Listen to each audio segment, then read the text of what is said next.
रोहन और गौरव अपनी अपनी गर्लफ्रेंड के साथ हॉस्टल के बाहर बारिश का मज़ा ले रहे थे। तभी रोहन की नज़र टेरेस की ओर गई और वहाँ पर उसे कोई लड़की दिख रही थी। उसने श्वेता से कहा, देखो वहाँ टेरेस पर कोई लड़की खड़ी है। श्वेता ने देखा, वहाँ पर सच में कोई लड़की खड़ी थी और शायद वो लड़की आत्महत्या करने जा रही थी। श्वेता फटाफट टेरेस की ओर जाने लगी और उसे देखकर रोहन भी उसके पीछे भागने लगा। तभी गौरव और स्वाति ने रोहन से पूछा कि तुम दोनों कहाँ जा रहे हो। रोहन ने ऊपर जाने का रास्ता इशारों से बताया। श्वेता के पीछे पीछे वो तीनों भी टेरेस पर चले गए। वो लड़की अभी भी टेरेस के किनारे खड़ी थी। उस लड़की को पकड़कर श्वेता ने नीचे उतारा और वो लड़की रो रही थी। रोते हुए वो लड़की ये बोल रही थी कि मुझे मर जाने दीजिए, हम जीना नहीं चाहते हैं। तभी स्वाति भी उसके पास आई और बोलने लगी कि तुम ये क्या करने जा रही हो और क्यों ऐसा कर रही हो। उस लड़की ने कहा, मेरी मजबूरी कोई नहीं समझेगा, और फिर वो लड़की रोने लगी। रोहन उसके पास आया और उसने कहा कि तुम पहले रोना बंद करो और हमें बताओ कि तुम्हारे साथ क्या हुआ है, हम सब तुम्हारे साथ हैं। स्वाति ने कहा, पहले हम सब मेरे और श्वेता के रूम में चलते हैं, क्योंकि हम सबको वार्डन ने यहाँ देख लिया तो हम सब मुश्किल में पड़ जाएंगे। सभी ने कहा, अच्छा ठीक है, वहाँ चलते हैं। सभी रूम में गए और फिर श्वेता ने कहा, अब बताओ तुम्हारे साथ क्या हुआ है कि तुमने अपनी जान लेने का निर्णय ले लिया। उस लड़की ने बोलना शुरू किया, मेरा नाम पूजा है, हम भी इसी हॉस्टल में रहते हैं। जब हम सेकेंड ईयर में थे तब हमें एक लड़के से प्यार हो गया था। उस लड़के का नाम था विजय। वो भी हमसे बहुत प्यार करता था। सब कुछ अच्छा चलता रहा। बीच में श्वेता ने पूछा, फिर बाद में क्या हुआ।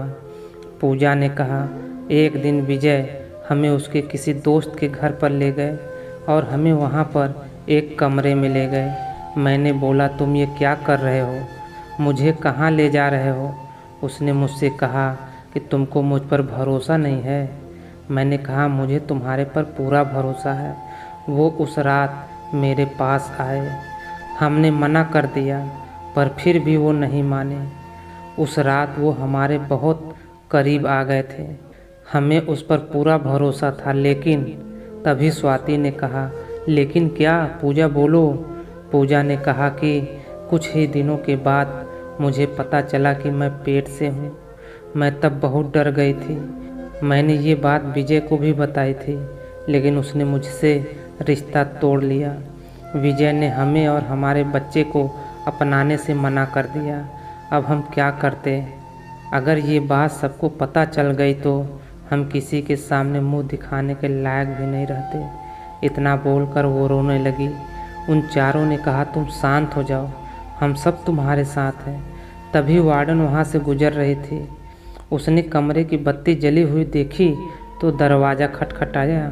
श्वेता और स्वाति दोनों खड़े हो गए और साथ ही रोहन और गौरव भी दरवाजे की ओर देखने लगे। स्वाति ने डरते हुए दरवाज़ा खोला। वार्डन दो लड़कों को देखकर गुस्से से बोली, तुम दोनों कौन हो और यहाँ क्या कर रहे हो। तभी श्वेता ने बोला, वो पूजा कहाँ चली गई। वार्डन ने बड़े आश्चर्य से कहा, क्या पूजा, पूजा यहाँ पर आई थी। तभी श्वेता और स्वाति ने कहा, जी, पूजा पर आप ऐसे क्यों बोल रही हो। वार्डन ने कहा कि फिर तो उसने तुम लोगों को वो अपनी कहानी सुनाई होगी।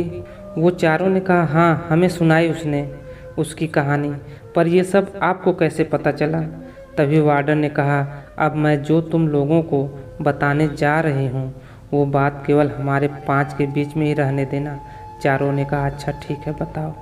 वार्डन ने कहा, उसने तुम लोगों को जो कुछ भी बताया वो सब सच है, लेकिन पूजा जिंदा नहीं है। इतना सुनते उन चारों के तो होश ही उड़ गए। गौरव ने पूछा, इसका क्या मतलब है। वार्डन ने कहा, इसका मतलब आज जो तुम्हारे साथ थी वो पूजा नहीं बल्कि उसकी रूह थी। वो बारिश के मौसम में आती है और उसने आज से पहले भी ऐसे कई लोगों को अपनी कहानी बताई है। इतना सुनते ही वो चारों डर जाते हैं। तभी वार्डन ने कहा, तुम सभी डरो मत, वो किसी के साथ कुछ बुरा नहीं करती, वो तो केवल अपनी कहानी बताती है जिससे किसी और के साथ ऐसा ना हो। तभी श्वेता ने वार्डन से पूछा कि विजय का क्या हुआ। वार्डन ने कहा, उसकी तो बहुत पहले ही मौत हो चुकी थी। श्वेता ने पूछा, उसकी मौत कैसे हुई। वार्डन ने कहा, उसको तो पूजा ने ही मार डाला था। पूजा की मौत आत्महत्या से हुई थी, इसलिए उसकी रूह भटक रही थी और विजय को वो डरा कर टेरेस पे ले गई थी और डर के कारण विजय का ध्यान नहीं रहा और उसका पैर फिसल गया और उसकी मृत्यु हो गई। वार्डन ने कहा, तुम सब डरो मत, वो सिर्फ एक बार ही दिखाई देती है और तुम्हें कुछ नहीं करेगी। तुम लोग कभी भी रात में वहाँ पर मत जाना। और उन्होंने रोहन और गौरव से कहा कि तुम दोनों निकलो यहाँ से। तुरंत गौरव और रोहन वहाँ से चले गए। वार्डन ने श्वेता और स्वाति से कहा कि आज के बाद ऐसा कुछ नहीं होना चाहिए और तुम दोनों कभी भी बिना बताए ऐसी जगह पे मत जाना। दोनों ने सर हिलाकर हाँ में जवाब दिया। वार्डन ने जाते जाते कहा, ये सब बातें किसी को मत बताना और भूल जाना ये जो कुछ भी हुआ है वो सब। दोनों ने कहा, अच्छा ठीक है। अब वार्डन चली जाती है और डर के मारे श्वेता और स्वाति भी रात को सो जाते हैं। तो दोस्तों, यह थी हमारी आज की कहानी। आपको कैसी लगी हमें कमेंट करके ज़रूर बताएं और ऐसे ही मज़ेदार कहानियाँ सुनने के लिए हमारे वीडियो को लाइक करें और चैनल को सब्सक्राइब करें तथा घंटी वाला बटन दबाकर ऑल पर सेट कर दें। धन्यवाद।